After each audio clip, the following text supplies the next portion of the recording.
الحمد لله رب العالمين،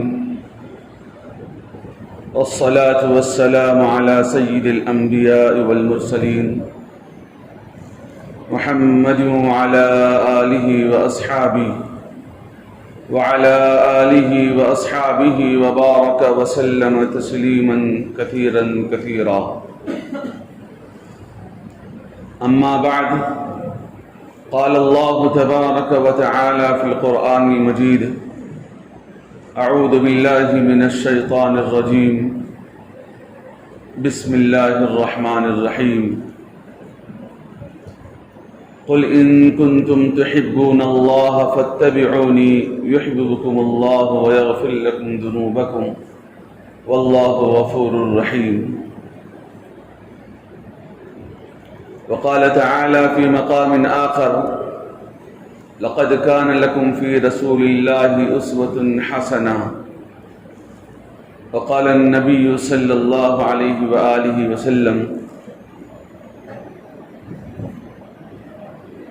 لا يحل مال امرئ مسلم إلا بطيب نفسه، أو كما قال صلی اللہ علیہ وسلم. معزز حاضرین کرام، واجب الاحترام میرے دینی بھائیوں، بزرگوں، دوستوں،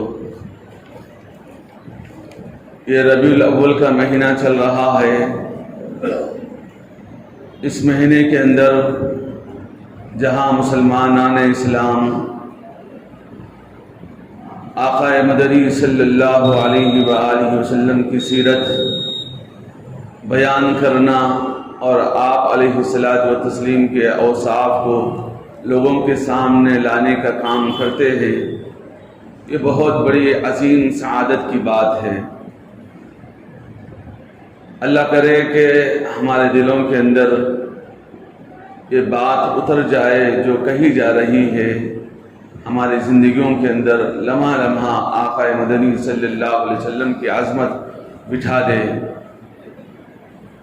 ایک امتی کا اس سے بڑا کیا ثواب ہوگا کہ اپنے نبی کریم صلی اللہ علیہ وسلم کی بتائے ہوئے باتیں وہ سن رہا ہو تو وہ ثواب کی چیز ہوگی.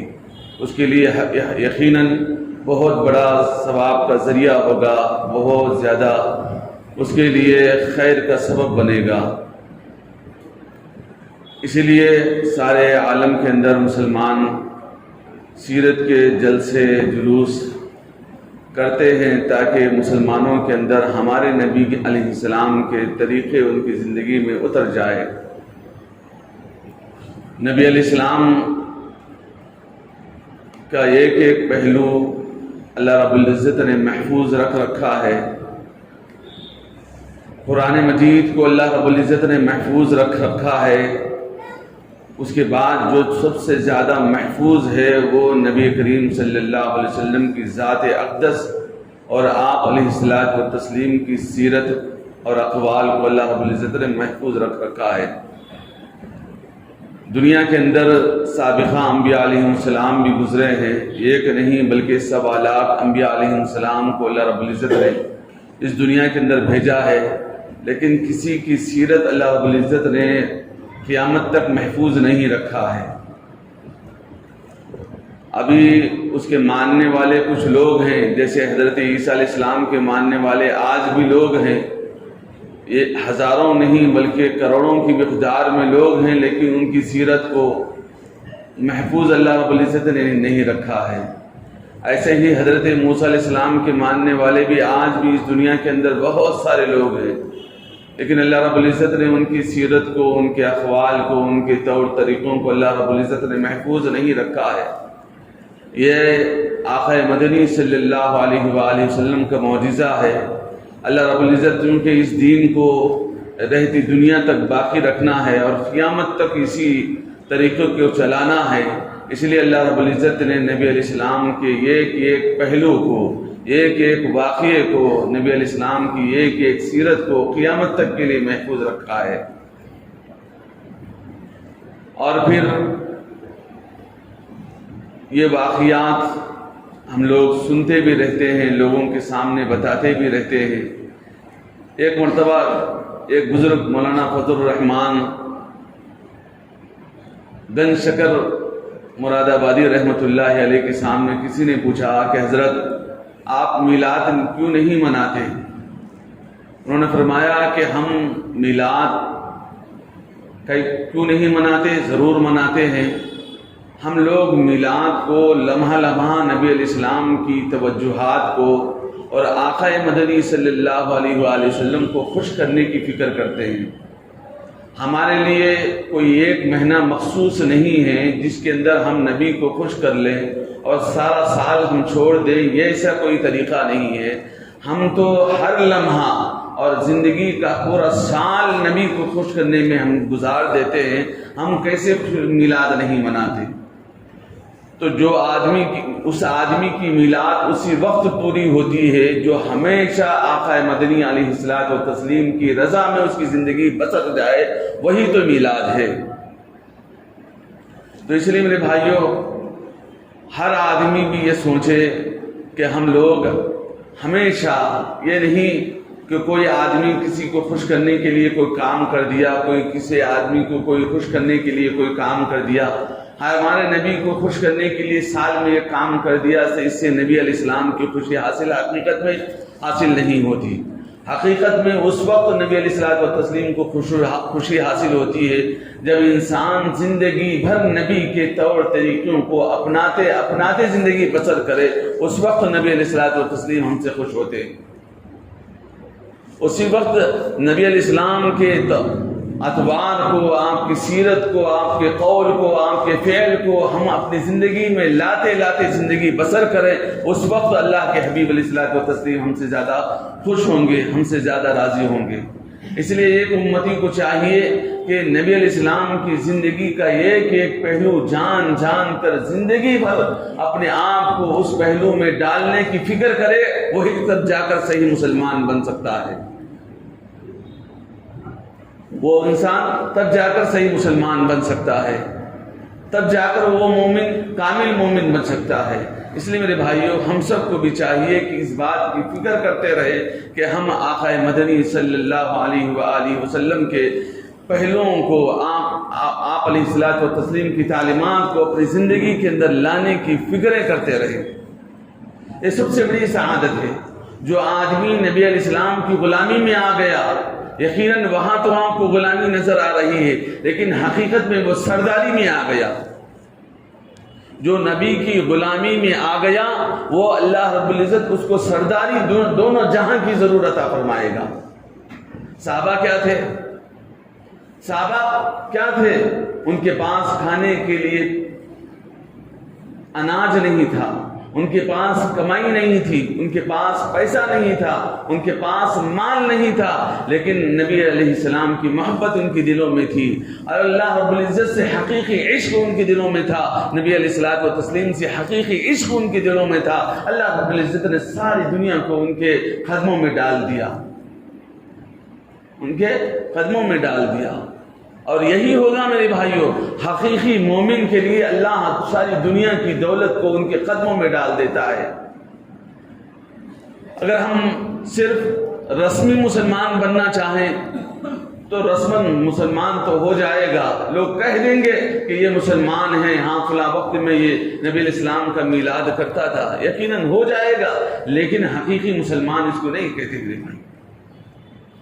حقیقی مسلمان اس کو کہتے ہیں لمحہ لمحہ نبی علیہ السلام کی ناراضگی سے ڈرتا ہو، ہر دن وہ یہ سوچ کر سو رہا ہو، آرام کر رہا ہو کہ کہیں مجھ سے کوئی غلطی سرزد نہ ہو جائے، اور نبی علیہ السلام آقا مدنی علیہ السلام مجھ سے کہیں ناراض تو نہیں ہو رہے۔ یہ مسلمان کی شان ہونی چاہیے۔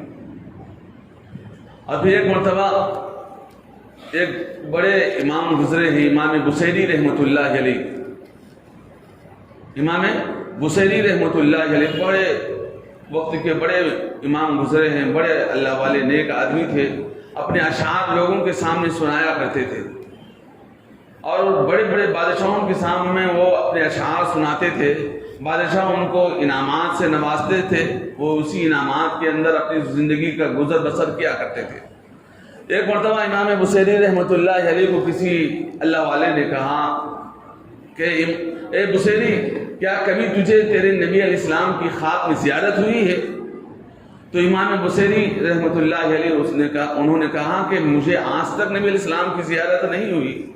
تو وہ بصیری پریشان ہوئے کہ وہ اس بزرگ نے کہا کہ تو کیسے مسلمان ہے کہ تجھے آج تک نبی کی زیارت نہیں ہوئی؟ تو کیسا مسلمان ہے کہ تو نبی علیہ السلام کی زیارت تجھے نہیں ہوئی؟ اس کے بعد وہ یقیناً اپنے دل کے اندر چوٹ محسوس کیے۔ امام بصیری رحمۃ اللہ علیہ اپنے دل کے اندر چوٹ محسوس کیے، تکلیف محسوس کیے کہ یقیناً میں مسلمان ہوں، اتنے زمانے سے اللہ کا کلمہ پڑھتا ہوں، اللہ کے دین کو اپنی زندگی کے اندر لانے کی کوشش کرتا ہوں، اور آج تک مجھے نبی علیہ السلام کی زیارت نہیں ہوئی۔ پریشان ہوئی اور دل میں چوٹ لگی، اور چوٹ لگ کر بہت زیادہ غمزدہ تھے۔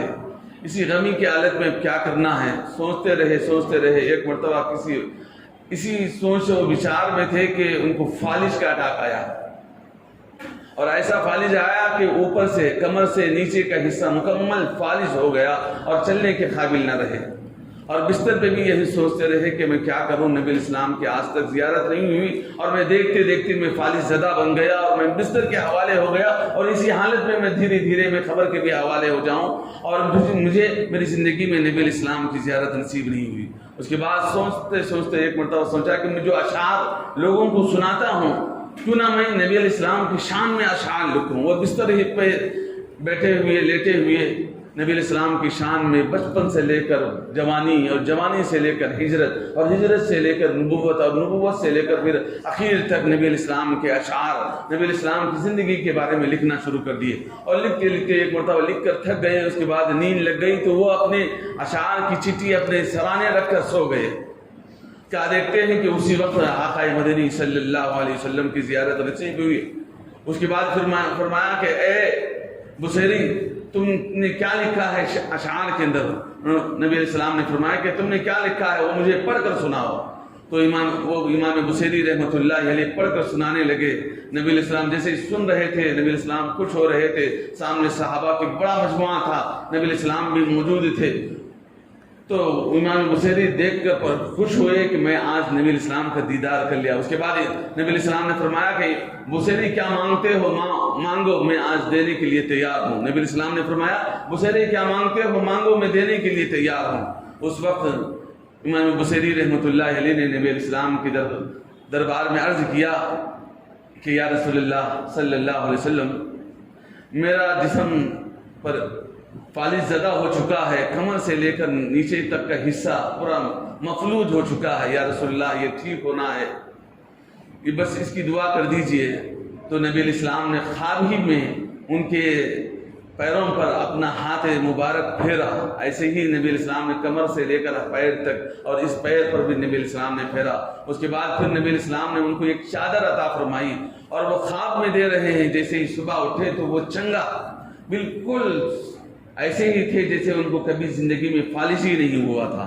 اور پھر ان کے سرانے ایک چادر رکھی ہوئی تھی، اور اس چادر کو لیٹ کر اس چادر کو لے کر وہ چومنے لگے۔ جیسے ہی نیند نشاد ہوئی تو بڑے خوش ہو گئے، آج آقا مدنی صلی اللہ علیہ وسلم کی زیارت بھی ہو گئی، نبی علیہ السلام سے دعا کی درخواست بھی کروایا، نبی علیہ السلام نے مجھے دعائیں بھی دی، اور میری بیماری بھی ٹھیک ہو گئی، اللہ کے حبیب علیہ السلام نے مجھے چادر بھی عطا فرمایا۔ اب جیسے نکل کے خوش ہو کر کہیں جا رہے تھے، شکرانہ کہ میں سجدہ ادا کروں، میں مسجد کو جا کر نماز شکرانے کے جو زکوٰۃ پڑھوں، تو یہ اس نیت سے وہ نکل کر اپنے گھر سے جا رہے تھے۔ درمیان میں راستے میں ایک بزرگ جن کا نام شیخ ابو الرجا رحمۃ اللہ علیہ فرمایا کہ اے امام بصیری، کیا بات ہے، بہت خوش نظر آ رہے ہو، کہاں جا رہے ہو؟ انہوں نے فرمایا کہ شیخ ابو الرجا، میں آج بہت خوش ہوں، آج نبی علیہ السلام کی زیارت نصیب ہوئی ہے، اس لیے میں جا کر میں سجدہ شکر ادا کرنا چاہتا ہوں۔ اس وقت امام شیخ ابو الرجا رحمۃ اللہ علیہ نے فرمایا کہ وہ دو شعر جو تو نے رسول اللہ صلی اللہ علیہ وسلم کی خدمت میں پڑھے تھے، مجھے سنا دو۔ انہوں نے فرمایا کہ میں نے کب پڑھا، آپ کو کیا پتا ہے؟ انہوں نے فرمایا کہ جس مجلس میں نبی علیہ السلام موجود تھے، آپ شعر سنا رہے تھے، ان کے ساتھ ان کے ساتھ خلافت راشدہ بھی تھے، یعنی حضرت ابو بکر صدیق رضی اللہ عنہ، عمر فاروق رضی اللہ عنہ، عثمان غنی اور حضرت علی بھی تھے، ان کے ساتھ میں بھی تھا شیخ عبدالرجا، میں بھی سن رہا تھا تمہارے شعر اور میں بہت خوش ہو رہا تھا، اور اس شعر کا پہلا جملہ یہ ہے، اس کے بعد کے شعر سناؤ تو وہ پریشان ہو گئے۔ حضرت ابو بصیری رحمۃ اللہ علیہ پریشان ہو گئے واقعے میں کہ اللہ رب العزت ایسے بھی معاملہ فرما دیتا ہے۔ تو اس لیے میرے بھائیوں، ایک مسلمان کو بحیثیت مسلمان ہونے کے ہمیشہ اس بات کی فکر رہے کہ میرے نبی علیہ السلام مجھ سے ناراض نہ ہو جائے۔ اگر ہم سے ناراض ہو جائے ہمارے نبی تو پھر ہمارا بیڑا غرق ہے، ہمارا بیڑا غرق ہے، ہماری تباہی یقینی ہے، ہماری تباہی یقینی ہے۔ ہمارے نبی تو وہ تھے جو راستے چلتے کسی کو تکلیف دینا برداشت نہیں کرتے تھے، بلکہ کہیں تکلیف کی چیز نظر آتی تو آقا مدنی علیہ السلام اٹھا کر رکھنے کا حکم دیا ہے۔ نبی علیہ السلام نے کہیو حدیثوں میں فرمایا کہ کوئی چیز راستے میں نظر آئے تو ہٹا دو تاکہ کسی اور کو تکلیف نہ ہو جائے۔ ایک موقع پر نبی علیہ السلام نے فرمایا کہ ایک شخص، بخاری میں یہ حدیث موجود ہے کہ ایک شخص تھا جو راستہ گزرتا تھا، گزرتے ہوئے دیکھا کہ یہاں ایک درخت کی ڈالی نیچے کی طرف جھک رہی ہے جو جاتے ہوئے لوگوں کو تکلیف دے رہی ہے۔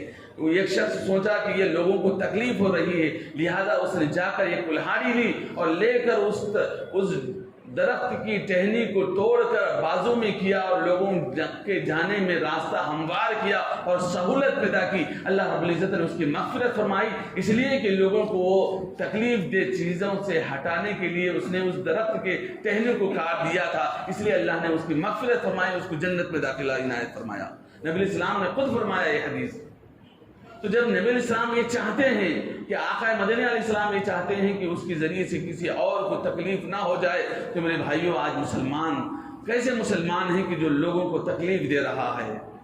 ایک مسلمان تکلیف کا تصور نہیں کر سکتا، چاہے اس کی خوشی کتنی ہی بڑی ہو جائے، چاہے دنیا کی سب سے بہترین خوشی اس کو نصیب ہو جائے۔ آج ہم کو خوشی ہو رہی ہے کہ اس مہینے کے اندر ہمارے آقا مدنی علیہ الصلوۃ والتسلیم کی ولادت ہوئی ہے، اس مہینے کے اندر نبی علیہ الصلوۃ والتسلیم کو اللہ رب العزت نے آپ علیہ الصلوۃ والتسلیم کو بہت ساری خوشیاں نصیب فرمائی ہیں۔ اسی مہینے کے اندر ہجرت نبی علیہ السلام کو نصیب ہوئی ہے، اور اسی مہینے میں نبوت کا بھی نبی علیہ الصلوۃ والتسلیم کو نصیب ہوئی ہے۔ اس کے باوجود بھی آج ہم کسی کو تکلیف دینا گوارا نہیں کرتے۔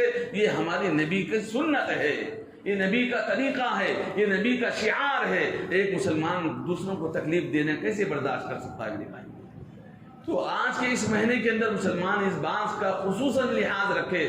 آج ہم خوشی کے اندر بڑے بڑے ڈی جے لگائیں، بڑے بڑے کئی قوالیاں لگائیں، نعتیں لگائیں، تو بھی یہ تکلیف کی بات ہے۔ آپ خود سنیے، آپ ایک نہیں 1000 بار سنیے، آپ کو اجازت ہے، ہم اس سے منع نہیں کرتے، اس سے منع نہیں کرتا اسلام کہ آپ نبی کی شان میں نعت شریف سنیے، بے شک سنیے، لیکن پورے محلے کو سنانے کی ضرورت نہیں، پورے لوگوں کو تکلیف دینے کا ضرورت نہیں ہے۔ کوئی ایسا بھی ہوگا جس کو دل میں درد ہوگا، دل کا مریض ہوگا، اس کو بار بار کی آوازوں کی وجہ سے اس کی جان میں جان کنی کا معاملہ پیش آ سکتا ہے۔ چھوٹے بچے سو رہے ہوں گے، کوئی حاملہ عورت سو رہی ہوگی، کوئی ضعیف آدمی رات تمام نیند نہیں ہو کے پریشان ہوگا، وہ سونے میں سو رہا ہوگا، اور عام ڈی جے لگا رہے ہیں اور ایسے نعت لگا رہے ہیں نبی کے نام پر، اور نبی علیہ السلام تو کسی کو تکلیف دینا برداشت نہیں کرتا، اور آج کا مسلمان تکلیف پر تکلیف دے رہا ہے۔ یہ کیسے مسلمان برداشت کرے گا میرے بھائی؟ یہ میرے نبی کو پسند نہیں ہے۔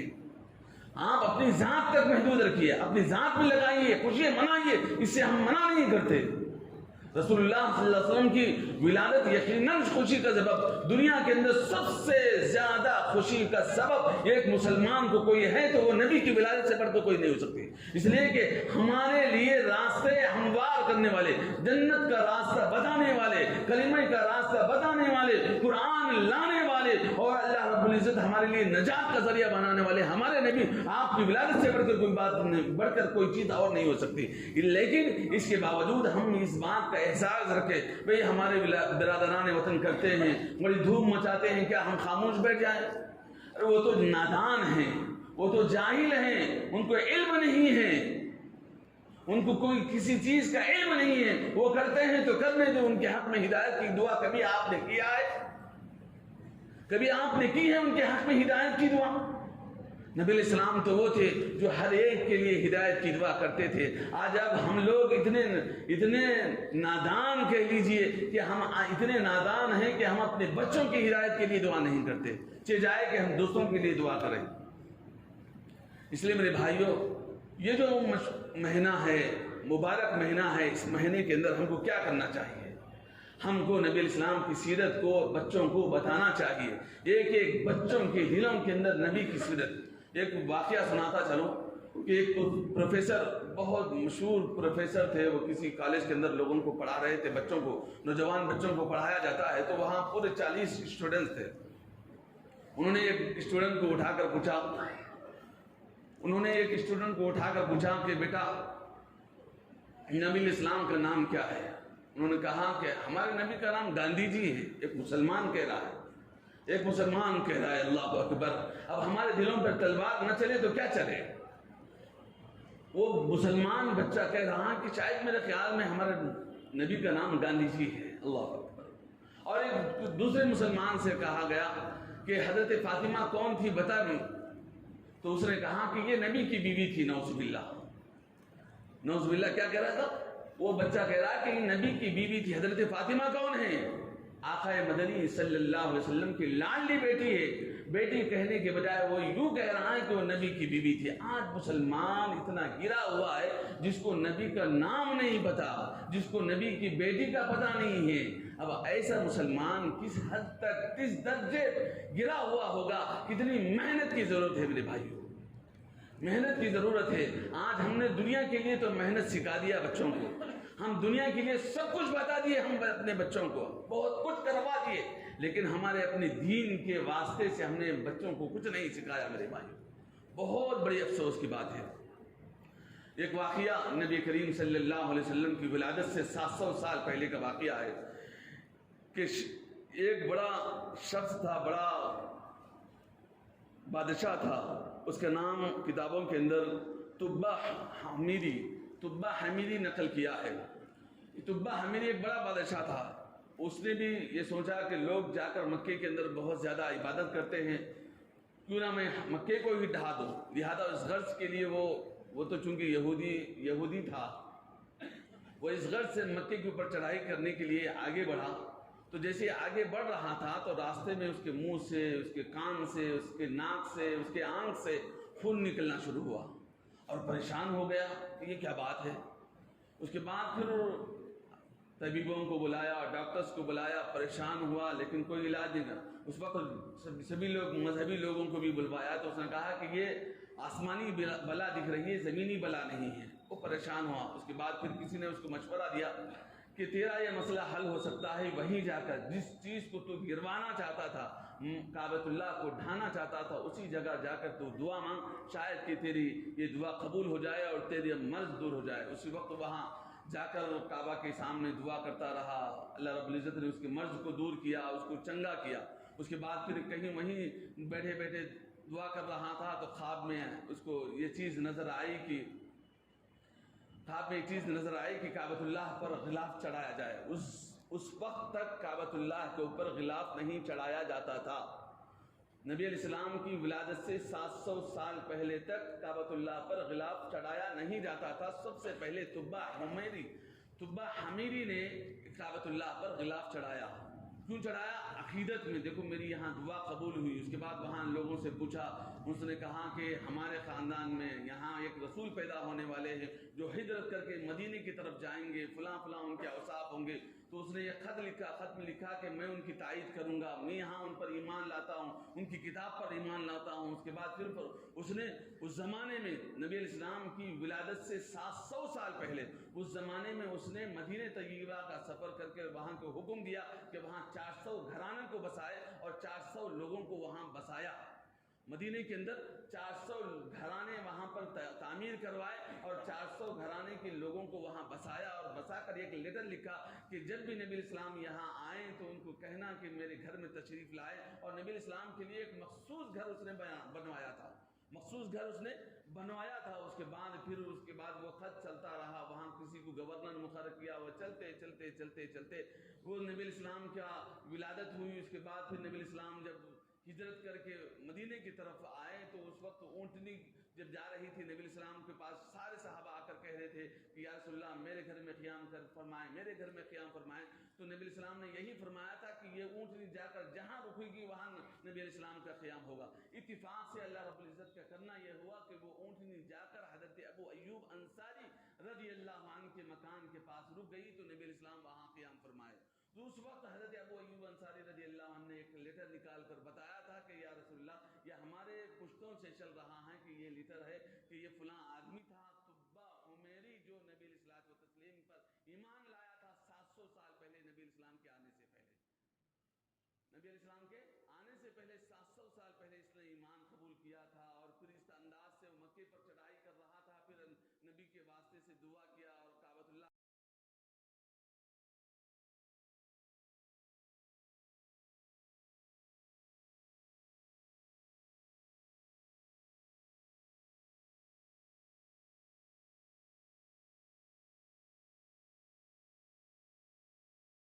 کا بھی قیام اسی گھر میں ہوا جہاں نبی علیہ الصلوۃ والتسلیم اس نے اس زور میں بنا کر رکھا تھا. میرے بھائیو، جو آدمی اس زمانے میں نبی کو پہچانا تھا، آج نبی علیہ السلام ہمارے سامنے آ کر گئے. آپ کی تعلیمات موجود ہیں، آپ کی سیرت موجود ہے، آپ کے اخلاق موجود ہیں. آج ہمارا عمل دیکھ لیجیے میرے بھائیو، آج مسلمان کا عمل دیکھ لیجیے کہ ہمارے اعمال سے ہم کتنے نیچے سطح پر گر چکے ہیں میرے بھائیو. بس اللہ ہی حفاظت فرمائے، اللہ ہی ہم سب کو توفیق عطا فرمائے. اللہ سے دعا ہے اللہ تعالی ہم تمام کو سنت سے زیادہ عمل کی توفیق نصیب فرمائے. آمین. الحمد للہ.